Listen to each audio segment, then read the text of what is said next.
backslider ba ay posibleng mawala ang kaligtasan? Sa part 1, meron na tayong pundasyon na hindi talaga nawawala ang kaligtasan. Naging malinaw sa atin na ang tinanggap natin na kaligtasan, kapatawaran at pagiging banal ay forever. Kaso, ito yung tanong ngayon sa part 2. Posible bang mawala ang kaligtasan kung ikaw ay backslider naman? Paano yung mga nanlalamig na sa pananampalataya?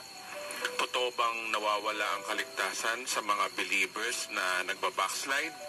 Totoo bang may matinding hatol ang Biblia sa mga nagbabackslide? Ito po ang pag-aaralan natin ngayon, Biblia sa mga backslider. At meron daw verse sa Bible na nagpapatunay na kahit nakakilala ka na sa Panginoon, kapag nanlamig ka o nag-backslide ka, posibleng mawala ang iyong kaligtasang natanggap. Ito po ay mababasa natin sa Hebrew chapter 6 verse 4 to 6. Ang sabi rito, sapagkat paano pang magsisisi at manunumbalik ang mga tumalikod na sa kanilang pananampalataya. Dati naliwanagan na sila, nakalasap na makalangit na kaloob at naging kabilang sa mga tumanggap ng Espiritu Santo. Nakalasap na rin sila ng kabutihan ng salita ng Diyos at nakadama ng kapangyarihan ng Diyos na lubusang mahayag sa panahong darating. Kapag sila ay tumalikod, pagkatapos malasap ang lahat, hindi na sila maaari pang maakay sa pagsisisi at mapanumbalik sapagkat muli nilang ipinapako sa krus at inilalantad sa kahihiyan ang anak ng Diyos. Maraming Kristiyano ang natatakot sa verse na ito Sa tuwing binabasa ho ito, nagkukonclude sila na nawawala ang kaligtasan dahil sa verse na ito. At ito raw yung verse sa Bible na may warning sa mga backslider. Sa kabilang banda, paano ba mag-backslide? Kadalasan narinig na rin sa mga ibang Christians o minsan sa mga pastor na ang backslider daw ay kapag hindi ka na nagbabasa ng Bible, kulang sa prayer, backslider ka na. O kaya, ilang buwan ka nang di nag-church, kaya backslider ka na. O kaya, nagpatugtog ka ng rock song, backslider ka na. O kaya, adik ka na sa Mobile Legend, backslider ka na. O, diba? O kaya, nagmumura ka na kapatid, masama yan, backslider ka na. Naku, pumatol ka sa may asawa, backslider ka na kapatid, maiimpyerno ka na. Kaya ang verse na ito ay nagbibigay ng takot sa mga Christians at nagbibigay ng guilt sa tuwing ang isang Kristiyano ay kapag hindi na nakakapagsimba, nagkukulang na sa prayer, hindi na nakakapagbasa ng Bible, nagpapatugtog ng mga worldly songs, o minsan naglilibang para maglaro ng mga mobile games, at minsan nakakapagmura ka din kapag nabibigla, at minsan nagkakaroon ng malaking pagkakamaling desisyon sa buhay. Don't get me wrong, hindi ko sinasabi na hindi ka na mag-pray o hindi ka na magbasa ng Bible o hindi ka na magsimba. Ang gusto ko lang mangyari ay mag-isip-isip din tayo kung ang mga tinuturo ba natin ay compatible sa tinuturo ng Bible. So meron tayong fact check na gagawin Una, i-fact check natin ang Hebrew chapter 6 verse 4 to 6 ba ay para ba talaga sa mga Christians? Pangalawa, ang backsliding ba ay pagtalikod sa pananampalataya? Okay, fact check natin yung una. Ang Hebrew chapter 6 4 to 6 ba ay para ba talaga sa mga Christians? Ngayon tatalakayin natin ang isa sa pinakamahirap na verse sa Bible na hindi maintindihan ng ibang Kristiyano. At ang verse din ito ay super weapon ng ibang pastor na nagtuturo ng nawawala daw ang kaligtasan. Basahin uli natin, sabi rito, sapagkat paano pa magsisisi at manumbalik ang mga tumalikod na sa kanilang pananampalataya, dati naliwanagan na sila at nakalasap ng makalangit na kaloob at naging kabilang sa mga tumanggap ng Espiritu Santo. Nakalasap na rin sila ng kabutihan ng salita ng Diyos at nakadama na rin ang kapangyarihan ng Diyos na lubusang mahayag sa panahong darating. Kapag sila'y tumalikod pagkatapos malasap ang lahat, hindi na sila maaari pang maakay sa pagsisisi at mapanumbalik sapagkat muli nilang ipinapako sa krus at inilalantad sa kahihiyan ang anak ng Diyos. O diba, it looks like na parang sa mga Kristiyano nga naman yung tinutukoy dito At maaaring sa unang tingin, sa verse ay pwedeng nawawala ang kaligtasan. Ang tanong, talaga bang para sa mga Kristiyanong hentil na kagaya natin ang passage na ito? Kaya maraming Kristiyanong nako-confuse sa Bible dahil karamihan sa ibang nagtuturo ng Bible ay dampot na ng dampot ng verse, then apply agad sa kanila. Yung mentality na, kung ano ang nasa Bible, yun ang dapat gawin. O kaya, di ba nasa Bible yan? Ito yung verse, di ba? Basta sila, dampot sila ng dampot ng verse kahit out of context. Parang si Eli Soriano ba na dampot ng verse para lang masabi na biblical ang sinasabi niya, pero out of context naman. Kaya kapag nag-aaral po tayo ng Bible, dapat i-consider natin ang hermeneutics. Ano ba ang hermeneutics? Hermeneutics means a branch of knowledge that deals with interpretation. Ito ay sangayon ng karunungan para ma-interpret mo ng maayos ang ibig sabihin ho ng Biblia. May sistema po kasi ang pag-interpret ng Bible at hindi yan basta nabasa mo na, yun na. Lalo na sa mga ganitong verses na kaduda-duda yung interpretasyon ng iba. So ang rule number 1, alamin mo kung sino ba yung sumulat. And speaking of writer, hindi ako masyadong sigurado na si Apostol Pablo ang sumulat nito. Marami nagsasabi na si Apollos ang sumulat at karamihan ay si Apostol Pablo daw ang sumulat. So ayoko ho maging dogmatic dito, So rule number 2 naman po, para kanino ba yung sinulat? Obviously, ang Book of Hebrew ay para sa mga Hebreo. Ito ay para sa mga Hudyo. Alam naman natin na kapag Hudyo, they are under the law, di ba? Halo-halo mga audience dito Merong genuine believers, merong nakikisyoso lang, at meron din mga unbelievers. Pero silang lahat ay paalis pa lang mula sa kautusan patungo sa tunay na salvation kay Christ. Kaya yung writer, lagi siyang may mga hugot tungkol sa law of Moses o sa kautusan So rule number 3, interpret the passage by its context. So para maintindihan mo isang verse sa Bible, dapat binabasa mo yung context ng verse. Kaya binasa mo ba ang buong context? Kung binabasa mo ang verse 4 hanggang verse 6, binasa mo ba ang verse 3, ang verse 2, at ang verse 1? Tapos binasa mo ba yung verse 7 at verse 8? Diba? Gaya niyan, bago mo basahin ng verse 4 to 6, dapat binabasa mo muna yung verse 1 to 3. At pagkatapos ng verse 6, dapat binabasa mo rin yung verse 7 o hanggang 8. Maganda siguro basahin muna natin ang verse 1 and let us apply the proper hermeneutics. Hebrew chapter 6 verse 1, kaya't iwanan natin ang unang simulain ng aral ni Kristo at tayo magpatuloy sa kasakdalan na huwag nating muling ilagay ang saligan ng pagsisisi mula sa mga patay na gawa at pananampalataya sa Diyos, ng aral tungkol sa mga bautismo, pagpatong ng mga kamay at muling pagkabuhay ng mga patay at walang hanggang paghukom. At verse 3, at ating gagawin ito kung ipahihintulot ng Diyos. Sabi sa verse 1, sabi dyan, kaya't iwanan natin ang unang simulain ng aral ni Kristo. Ang tanong, ano ba yung panimulang aral tungkol kay Kristo? Based on this context. So ito ay chapter 6, di ba?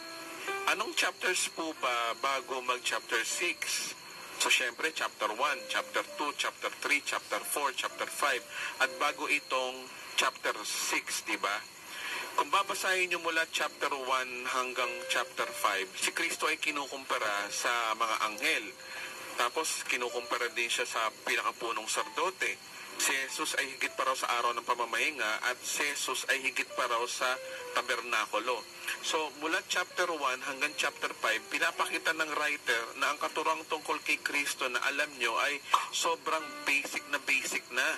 So, panahon na para mag-mature na kayo sa katuruan. Remember, ito ay mga Hudyo na may hangover pa sa kautusan. Sila ay tinuturuan pa lamang para makonvert sila sa Christianity.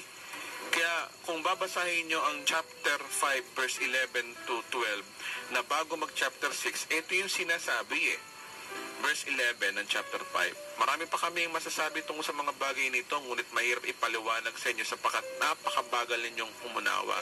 Dapat sana yung mga tagapagturo na kayo, subalit hanggang ngayon kailangan pa kayong turuan ng panimulang aralin tungkol sa salita ng Diyos.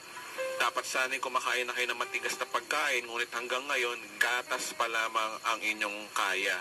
Ang sanggol pa ay nabubuhay sa gatas at kulang pa sa kaalaman sa salita ng katuwiran. Ang matigas na pagkain ay para sa may sapat na gulang at marunong ng kumilala ng mabuti at masama. So, tinan niyo yung writer dito, bago mag chapter 6, ito na yung sinasabi niya. na parang nai-stress na siyang magturo sa mga Hudyo na malapit na makonvert to Christianity. Ang sabi niya, marami pa kaming masasabi tungkol sa mga bagay nito, ngunit mahirap ipaliwanag sa inyo sapagkat napakabagal ninyong umunawa. Dapat sana'y mga tagapagturo na kayo, subalit hanggang ngayon, kailangan kayong turuan ng mga panimulang aralin tungkol sa mga salita ng Diyos. So, di ba, nai-stress na yung writer sa mga Hudyong ito na malapit na sanang makonvert sa pagiging Christian at gusto ninyang i-apply yung tinuturo niya. Turong panggatas pa daw yung mula chapter 1 hanggang chapter 5 na gusto na ng writer na i-apply na yung natutunan nila tungkol kay Kristo, na si Kristo ho ang kaganapan ng kautusan. Maliwanag sa verse na ito, ang kausap ng writer dito ay mga Hudyong may agam-agam pa sa kautusan. Nahihirapan silang iwanan ang kanilang religion na Judaism. So, nahihirapan silang unawain na hindi na religion ang makapagliligtas sa kanila, kundi pananampalataya na lamang kay Kristo ang kaligtasan nila. Sa totoo lang po, no, matitigas po talaga ang ulo ng mga Hudyo. Ang hirap turuan ho talaga. They are blind. Kaya nga hanggang sa panahon natin ngayon, yung mga panatikong Judaism sa bansang Israel, hindi pa rin naniniwala na si Christ ang tunay na Misaya. Nag-aantay pa rin sila ng kanilang Misaya. Kaya ang dealing ni Apostol Pablo sa kanila ay matitigas na pananalita, kaya nga hirap turuan eh.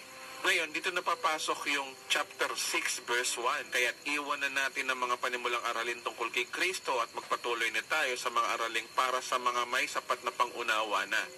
Tigilan na natin ang muling paglalagay ng pundasyon. O sabi dyan, no, kahit iwanan natin ang panimulang aralin tungkol kay Kristo. So, ibig sabihin, may nasabi na siya bago mag-chapter 6. At yung sinasabi niya, ito raw ay yung panimulang aralin. Ang tanong, ano ba yung panimulang aralin? So, yung elementary teaching na sinasabi dyan ay yung tungkol sa chapter 1 to 5 na si Kristo ay sinasabing siya'y higit pa sa mga anghel, sa pinakapunong serdote, sa araw ng pamamahinga, at tungkol sa tabernakulo. Yan daw ay elementary teaching. At sinabi dyan na magpatuloy na tayo sa araling may sapat na pangunawa. Tigilan na daw yung mga foundation teachings.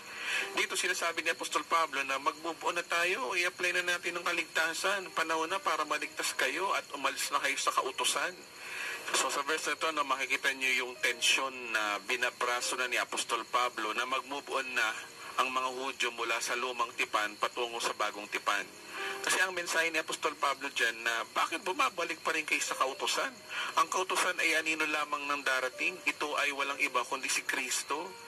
Si Kristo ang kaganapan ng kautusan, kaya nga sabi niya dyan, tigilan na daw yung mga foundation teachings o yung mga araling paglalagay ng pundasyon. So ito'y tungkol sa repentance at tungkol sa pananampalataya sa Diyos Ama, imbis na sa Diyos Anak. So ano pa daw, nasa verse 2 pa yung iba eh. Sabi rito, no, tungkol sa mga iba't ibang seremonya ng paglilinis at pagpatong ng mga kamay at tungkol sa muling pagkabuhay ng mga patay at hatol sa walang hanggan. So sa verse 2, tungkol sa mga iba't ibang seremonya ng paglilinis at pagpapatong ng mga kamay at tungkol sa muling pagkabuhay ng mga patay at sa hatol na walang hanggan. So sinasabi dyan ni Pablo na bakit kailangan pang bumalik kayo sa iba't ibang seremonya ng lumang tipan? Bakit kailangan pang bumalik kayo sa pagpapatong ng kamay at pagkabuhay na maguli? So maganda siguro, no, himay-himay natin yung sinasabi dyan na foundation teachings at ito po yun eh, yung tungkol sa repentance, faith toward to the Father, ceremonial worship, laying of hands, resurrection, judgment. At kapag himay-himay natin ang listahan na yan, marirealize nyo na, hala, hindi pala sa mga Kristiyano ang sinasabi sa Hebrew chapter 6 verse 4 to 6. Hindi pala sa mga backslider yon at hindi pala tayo ang kausap doon. So tara tingnan natin ang verse 1. No? Sabi sa verse 1, kaya't iwan na natin. So ito yung si Jesus ay higit sa lahat. Ito yung sinasabi sa chapter 1 to 5 na si Jesus ay higit pa sa mga anghel, sa pinakapunong saserdote, sa araw ng pamamahinga, tabernakulo. Yan daw yung iwanan daw natin, ang mga panimulang aralin tungkol kay Kristo. So ito yung kautusan ng Diyos sa lumang tipan. Sinabi dyan na alam nyo na ang kautusan. So ito ay anino lamang ng isang parating. At sumunod dyan yung at magpatuloy na tayo sa mga araling para sa mga may sapat na pangunawa na. So ito yung pangunawa sa kaligtasan. So mag-move on na. Doon na tayo sa pinaka-mensahe ng aralin natin. yung kaligtasan kay Kristo. So doon na tayo sa may sapat na may pangunawa na.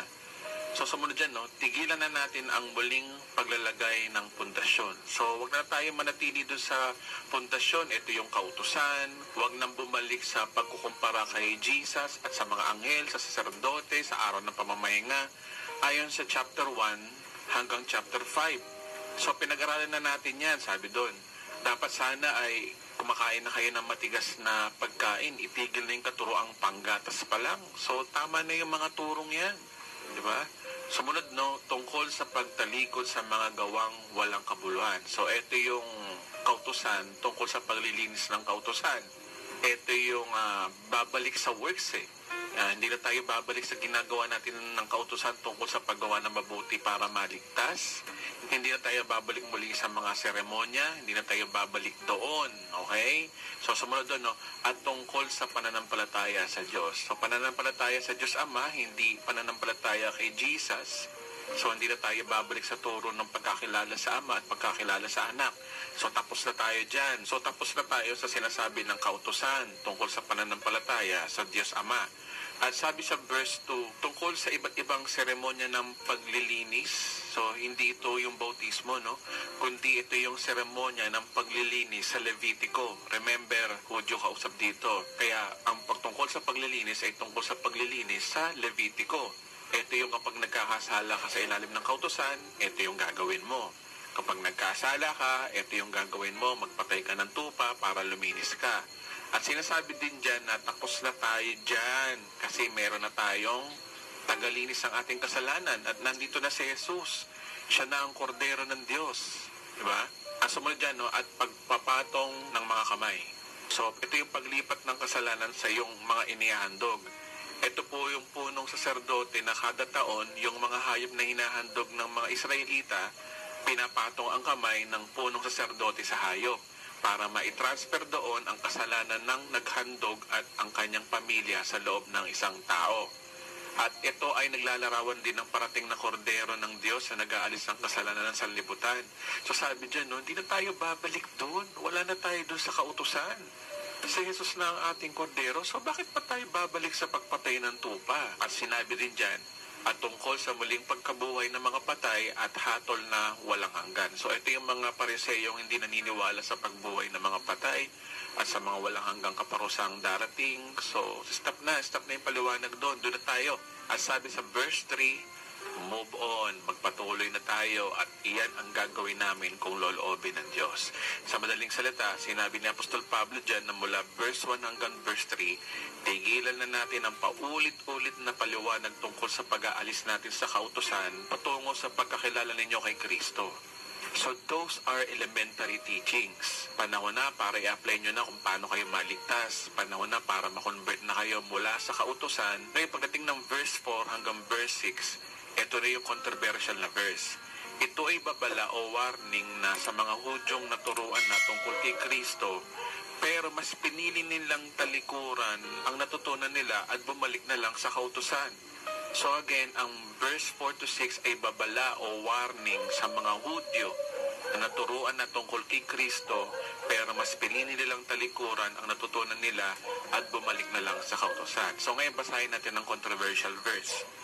Sapagkat paano pang magsisisi at manumbalik ang mga tumalikod sa kanilang pananampalataya? Dati naliwanagan na sila, nakalasap na sila ng makalangit na kaloob at naging kabilang sa mga tumanggap ng Espiritu Santo. Nakalasap na rin sila ng kabutihan ng Diyos at nakadama ng kapangyarihan ng lubusang mahayag sa panahon darating. Kapag sila'y tumalikod pagkatapos malasap ang lahat, hindi na sila maaari pang maakay sa pagsisisi at mapanumbalik sapagkat muli nilang ipinapako sa krus at inalalagtad sa kahiyan ang anak ng Diyos. So kung mapapansin nyo sa verse na yan, sabi dyan, sapagkat paano pang magsisisi at manumbalik ang mga tumalikod na sa kanilang pananampalataya. Alam niyo kung ako yung ordinaryo bumabasa ng Biblia na hindi agad nagre-research, mapapansin ko agad dito na ang salitang tumalikod na sa kanilang pananampalataya. So yung tumalikod na sa kanilang pananampalataya means mananampalataya nga naman ang kausap sa verse na ito. Kaya ang nagiging interpretasyon nila dito ay paano pang magsisisi at makakabalik ang mga tumalikod na mananampalataya. Pero kung babasahin mo yung context, hindi naman mga believers yung kinakausap ng writer, kundi Hudyong tinuturuan pa lang tungkol sa New Testament ang kausap dito. So hindi pa sila totally converted as Christian yet, pero lumalabas, mananampalataya yung tinutukoy dito. So kaya ang gulo, di ba? Ngayon, there's another one rule of interpretation sa hermeneutics. Yung rule number 4 natin, interpret the text to the correct usage of word. In order to get the meaning of the text, you have to get the original word na ginamit ho dito o ginamit na sentence. At hindi po tayo magbibigay ng meaning sa verse, kundi gusto lang nating kunin yung totoong meaning ng passage na ito. Medyo nagduda ako sa translation ng Revised Tagalog Popular Version o yung mga paraphrase sa Tagalog dahil hindi naman ganyan ang mababasa mo sa ibang translation. Alam niyo po ang Bible nung naisalin mula original language na Hebrew at Greek, marami pong translation ang lumabas sa mundo. Kung titingnan niyo ang chart na ito, ang original translation po ng Bible ay Hebrew sa Old Testament at Greek sa New Testament. Yan po yung totoong language na tunay na inspired by the Word of God. Yung language ng Hebrew at saka Greek. So, ang unang translation po ng Biblia ay na-translate ng Romano Katoliko noong 670 AD dahil ang panahon na yan ay naging religious state ng Roman Empire, ang Roman Catholic. Kaya nga Roman eh. So, ang translation po dyan ay Latin Vulgate. At halos 1,000 taon na ang Biblia na binabasa ng tao sa buong mundo ay Latin. Ngayon, marami nagtangka na i-translate ito sa English kaso yung gumagawa nito either patay o dumadanas ng persecution noong panahon na masyadong makapangyarihan ang Papa sa Roma o ang mga Roman Catholics. So, noong 1611, panahon ng Reformation na, si King James I na hari ng Briton ay pinahintulutan na mag-translate ng bagong Biblia noong 1604. Ito ay tinatawag na King James Bible. So, ang King James Bible ay direktang na-translate mula Hebreo, Aramaic ng Old Testament at Greek ng New Testament patungo sa iisang wika, yung English. Kaya ang credibility ng King James Bible na ito ay mataas dahil ito ay galing mula mismo sa original translation patungo sa English. At ang translation na ito ay madalas na ginagamit ng mga nagtuturo sa Bible School ngayon. Kaya yung ibang English Bible na nagsusulputan ngayon ay base lang po yan sa King James. At dito rin sa Pilipinas, karamihan sa mga Tagalog ay galing sa mga English translation pero paraphrase. Hindi siya translation, paraphrase lang po siya. At minsan, bias pa yung pagkakatranslate. So hindi naman natin maintindihan ang Greek language eh. May mas mabuti pang basahin natin sa pinakamalapit na English translation, kundi itong King James. Kaya para sure, dito natin basahin sa King James, okay? Dahil layunin ng pag-aaral na ito, malaman natin ang katotohanan. Katotohanan ang tinatago sa atin ng ibang nagtuturo ng Biblia. So, ngayon basahin natin ito sa King James. Sabi dito, no? Hebrew chapter 6, verse 4-6, King James Version. For it is impossible for those who are enlightened, who have tasted of the heavenly gift and were made partakers of the Holy Ghost and have tasted the good word of God and the power of the world to come.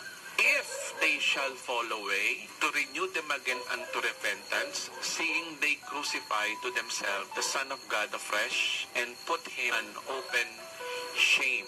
So, o diba, may nabasa ba kayo ng salitang believers dyan? Diba? O kahit salitang for those who are believed. So wala, di ba? Pero sinasabi ng Tagalog version ay ganire, sapagkat paano pa magsisisi at manambalik ang mga tumalikod na sa kanilang pananampalataya, dati naliwanagan sila, etc. etc. So di ba, tumalikod daw sa pananampalataya. Pero sa English, for those who are enlightened. Sa Tagalog, ng enlightened, di ba, naliwanagan o naintindihan. So ano ba pagkakaiba ng pananampalataya sa naliwanagan? Alam nyo, ang pananampalataya ay ginagawa mo na ang iyong pinaniniwalaan. Nando na ang application. Pero yung enlightened, ito yung naiintindihan mo na ang iyong pinaniniwalaan. Wala pang application doon. Kasi naiintindihan mo pa lang at hindi mo pa ina-apply. Ngayon, balik tayo sa King James translation. For it is impossible for those who are enlightened and have tasted the heavenly gift and were made partakers of the Holy Ghost and have tasted the word of God and the powers of the world to come. If they shall fall away, to renew them again into repentance, seeing they crucify to themselves the Son of God afresh and put him to an open shame. So isa-isahin natin, no? For it is impossible for those who were once enlightened.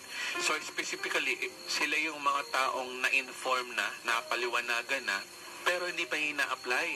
Eh di ba sakit na ho ng mga Hudyo yan? Naniniwala lang sa una, bandang huli, wala na. Naalala nyo ba yung parable ni Jesus? Parable of the sower.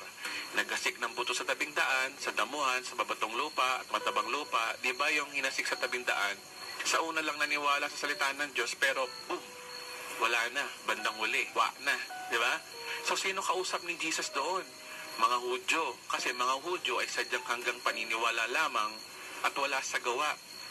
Ganun din sa verse na ito, sino ang kausap ni Apostol Pablo? So mga Hudyo rin. Kaya ganito din ang hugot niya sa mga Hudyong ito, na naniniwala kay Kristo pero ina-apply pa rin yung kautusan.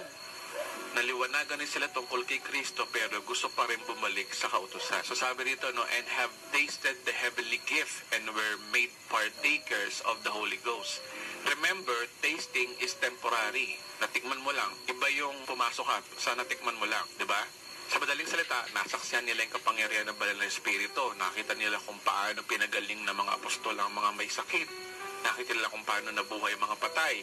Nakita rin nila yung dilang apoy at nagsalita ng iba't ibang wika ang mga alagad nung araw ng Pentecostes. Pero they are still not believe. Sabi dyan, no, and have tasted the good word of God. So, kagaya ni Haring Herodes yan, di ba? Natikman niyang pakinggan ang sermon ng salita ng Diyos sa magitan ni Juan Bautista.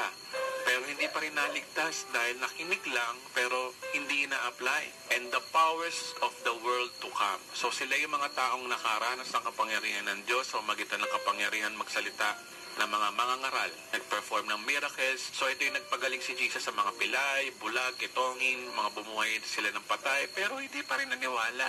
Hindi pa rin naging believers. So sabi rito, no, ito yung pinakamatindi. If they shall fall away, to renew them again unto repentance, seeing they crucify to themselves the Son of God afresh, and put him on open shame. So, ito yung warning, no? Sabi dyan, if they shall fall away. So, ang tanong, ano yung if they shall fall away diyan? Meaning ba talaga ng fall away dito ay backsliding, kagaya ng tinuturo ng mga karamihan sa mga pastor ngayon? So ngayon, dito na tayo gagamit ng Greek, okay? Remember, yung rule number 4 natin, interpret the text to the correct usage of word, okay? So tinan nyo to, no? Meron akong software dito eh. Ayan, no? Hebrew chapter 6. Tapos, ayan yung fall away. So, tingnan natin yung Greek, no? So, kung titingnan mo siya sa Greek, parapipto. Ano daw meaning ng parapipto? Apostatize or apostasy. Kasi Old English apostatize eh. So, apostasy. So, hindi pala backslider ang if they shall fall away dito, kundi apostasy. So, ano ba ang apostasy? Ang apostasy po ay ayon sa dictionary.com, apostatize means to totally abandon or reject one's religion. So, ang apostasy pala ay totally kang nag-reject sa isang samahan o religion. So, hindi pala backsliding o panlalamig sa gawain ng Diyos ang tinutukoy dyan, kundi pag-reject sa isang paniniwala. Kaya tama, sa mga Hudyo ang verse na ito, dahil ni-reject nila si Christ at gusto nilang manatili na lang sa kautusan. So, sila yung mga naliwanagan na tungkol kay Kristo pero gusto nilang bumalik sa kautusan. So, sila yung mga naliwanagan na tungkol kay Kristo pero gusto pa rin nilang bumalik sa kautusan. Kung tumaliko sila, saan ba sila galing? So, saan ba galing ang mga Hudyo? Di ba sa kautusan? So, dati silang nasa kautusan, ayon sa context ng verse na yan, kaya bumalik sila sa kautusan. Kaya tama lang na apostasy ang ginamit dito, hindi backsliding. Kaya nga winawarningan ni Pablo ang mga taga-Hebreo kapag nireject nyo si Christ at bumalik pa kayo sa kautusan o elementary teaching, wala nang paraan para makapagsisi kayo. Muli ninyong pinapako si Kristo sa krus. So yun po yung sabi ho dyan sa mga Hudyo. So maliwanag sa verse na ito na hindi believers ang kausap ni Apostol Pablo dito based on this context. Kundi yung mga Hudyo na malapit na sanang ma-convert pero ayaw umalis sa kautusan o elementary teachings. At ang warning sa kanila ay nasa verse 7 to 8. Nakapahamakan ang mangyayari sa kanila once na hindi nila tinanggap si Jesus bilang tagapagligtas ng kanilang buhay. So totoo naman di ba na mapapahamak ka kung hindi ka mananampalataya kay Kristo? If you reject Christ, surely you will go to hell. Ayon sa John chapter 1 verse 18. Ganyan-ganyan yung sinabi ho ng verse 7 to 8. Nakapahamakan ang mag-reject sa gospel. Kaya wala pong kinalaman ang Kristiyano dito dahil hindi po tayo ang kausap dito, mga Hudyo. Tayo po ay hentil at wala po tayong kinalaman sa kautusan. Tayo po ay naligtas lamang sa pamamagitan lang ng awa at biyaya ng Diyos sa pamamagitan ng pananampalataya sa tinapos na gawa ni Kristo. So ang kaligtasan natin ay regalo at hindi po tayo galing sa kautusan. So balik tayo, fact check. Ang Hebrew chapter 6 verse 4 to 6 ba ay para sa mga Christians na nagbabackslides? Mali. Ang Hebrew chapter 6 verse 4 to 6 ay para lang sa mga Hudyong hindi pa believers na gustong bumalik sa kautusan. Okay, sunod na fact check natin. Ang backsliding ba ay pagtalikod sa pananampalataya? So, ang backsliding ba ay pagtalikod sa pananampalataya? So, ano ba ang backsliding? Magkapareho ba ang backsliding sa apostasy? Ayon sa research ko dito sa Google, ito yung screenshot, no? Sabi dyan, backsliding is different from falling away or apostasy. Sabi dyan, apostasy or falling away is the act or state of rejecting the Christian faith. At sinasabi din diyan, ang term na apostasya means revolt or rebellion. Kaya kung nanlalamig ang isang Kristiyano at hindi active sa ministry, hindi nangangahulugan na tumalikod na siya sa pagiging Kristiyano. At hindi lang sila active sa religious activities. Biro mo, hindi ka lang umattend ng church, rebellion ka na. O kaya hindi ka lang nakapag-pray, rebellion ka na. Mali. Magkaiba ho yung apostasy sa backsliding. So alam nyo, ganito lang yan Ang genuine believers ay inahalin tulad ng ating Panginoong Hesus sa isang tupa. Okay? Sabi sa John chapter 10 verse 11, ako ang mabuting pastol, iniaalay ng mabuting pastol ang kanyang buhay para sa mga tupa. So si Kristo ang ating pastol at tayo po ay tupa. Yun ang sabi ng ating Panginoon. Sabi rito sa John chapter 10 verse 27, nakikinig sa akin ang aking tupa, nakikilala ko sila, at sumusunod sila sa akin. So tatlo yung meaning ni Jesus tungkol sa tupa. Una, ang karakteristik po ng tupa ay nakikinig sa pastol, kilala ng pastol ang kanyang tupa, at yung tupa ay sumusunod sa kanyang pastol. So una, hindi po nakikinig ang tupa sa kahit kaninong pastol. Alam ng tupa ang kanyang pastol. Ganun din ang totoong Christians. Hindi sila nakikinig sa mga katuruan na wala sa Biblia o wala sa Gospel tinuturo ni Jesus Christ o ni Apostol Pablo. Pangalawa, ang pastol, alam niya kung sino ang kanyang mga tupa. Sabi sa Romans chapter 8 verse 29, alam na ng Diyos kung sino-sino yung tatanggap sa Kanya mula pa ng likain ang sanlibutan. So ang tawag po dito ay foreknowledge. Sa Greek word ay prognosis. Ibig sabihin, may kakayanan ang Diyos na makita ang future ng isang tao. Alam na ng Diyos kung ano ang kaduluduluhan ng buhay mo, kaya alam na ng Diyos kung ano ang kaduluduluhan ng buhay mo kung sa Kanya ka ba o hindi. At dahil nakita na ng Diyos ang dulo ng buhay mo ay tinanggap mo si Kristo, kaya isinulat na niya ang pangalan mo sa aklat ng buhay bago pa ginawa ang mundo. Kasi sabi dyan, alam ng pastol ang kanyang tupa. At pangatlo, ang tupa ay sumusunod sa akin. So, ang tupa po ay natural na sumusunod sa nag-aalaga sa kanyang pastol.